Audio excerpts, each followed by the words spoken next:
Hi, Angela here with more insider tips for your resume. Today we're going to talk about aspirational resumes. So, what does that mean? What can you do with your resume? This is what it means. What can you do with your resume when you're ready for that next level? You're aspiring to a higher level job title in your career path, but unfortunately, your work history does not reflect that title. You don't have that job title in your experience section, but that's the one you're targeting. That's what we would call an aspirational resume. Most people dealing with this dilemma on their resume are looking at a career ladder path type of path. And so they're looking for that next level on the career ladder. So you might be an individual contributor looking for a managerial role, or you might be a mid-level manager looking for a strategic level role. So what is your scenario? If any of these scenarios happen to be what you're looking for, then you're in the right place. Get your pen and paper out. I've got a few tips for you today. In fact, I do have 3 tips for you to help you make your resume more aspirational. All right, so let's look at tip number 1, and that has to do with professional development, which you would add to your experience and training section on your resume. Now, you probably already know this, but so it's a given, I'm sure. This is a tip that you'll go, duh, Angela, of course. But you'd be surprised how many people forget to do this. If you are taking any classes, any certificate programs, any degree programs, any micro-credential programs, anything that shows your commitment to taking that next step in your career path, you want to make sure that that is captured on your resume, even if you haven't completed it. So, for example, maybe you're taking a professional education class through your local university. In case you don't know, most universities do offer programs in continuing education for professional at the professional level, not usually associated with the degree programs, but usually they'll have some sort of extended campus program that gives that university level prestige to your resume. And I know this because I used to be affiliated with the University of Texas program like this. So let's say you're taking classes at University of Texas and you're going for the manager's certification that they have, which is called the Management Fundamentals Certification Certificate Program. And it's for aspiring managers. Basically, you take 4 classes over 4 to 6 months and then you get your certificate. Or let's say you're really going for it and you're taking classes through Harvard's program, because Harvard does have a program like this too. So their certificate for leadership excellence and executive development, I believe, is 4 classes as well. So let's just say you're halfway through that. And so it's in progress. You do exactly that. You say that on your resume. You say what the name of the program is, using the Harvard example here, and you say that it's in progress. Now, if you know the date when you think you'll be finished, because maybe you're just 1 class away and you've signed up for it, or maybe you're in the midst of taking it and it's going to be finished soon, well, you can add that, expected completion date if you want, but in progress is sufficient. Usually it gets the point across. All right, tip number 2, keywords and key phrases. We're going to go to the summary section of your resume for this. I love putting these little sections of keywords and phrases on a resume in the summary section. Really does help recruiters and whomever's reading your resume to see that you do have the skills and qualifications without them having to hunt for those words throughout work history. So it's a nice little place to really put that information. So be sure that you're including keywords and key phrases that have to do with the role that you're targeting. They match that role.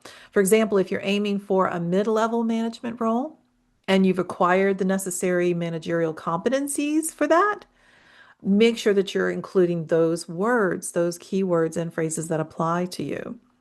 You can choose to arrange it all like I have here in this example. It can be formatted as a table with 2 or 3 columns. That's my favorite way of doing it. Or you might arrange it all into a list that can be formatted in a few rows and centered on the page like this. And some people say that that's better for the applicant tracking system. I haven't found that to be the case, but you never know. You might like this the way it looks better on your resume too. So make sure that you're doing an audit of this section and making sure that you're getting the right words in there, the keywords, and use the job posting as an example. If you've got the skill, you've got the expertise, make sure it's on there and it matches that job posting. All right. Tip number 3, success stories. Again, we're in the summary section because that's my favorite place to put some success stories if you've seen any of the other videos in this series. So you want to insert a few success stories into the summary section that demonstrate your readiness for the next level. Okay. And, if you have an individual contributor role right now, but you want to move into a management role, that would be a great, let's look at some of the things that's a great example. So let's look at some questions that you might ask yourself so you can kind of dig up those success stories. Let's see if you have some examples from those types of scenarios. So have you ever worked as a team lead?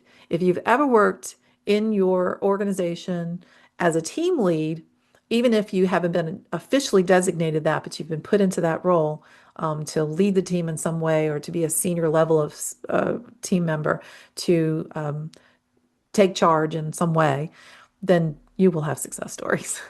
Have you served as a leader of any special projects or initiatives or committees within your organization? Then you'll have success stories there.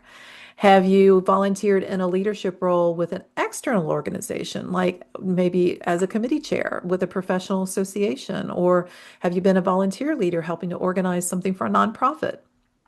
You've had leadership experience and it counts. Make sure that that's something that you're mentioning.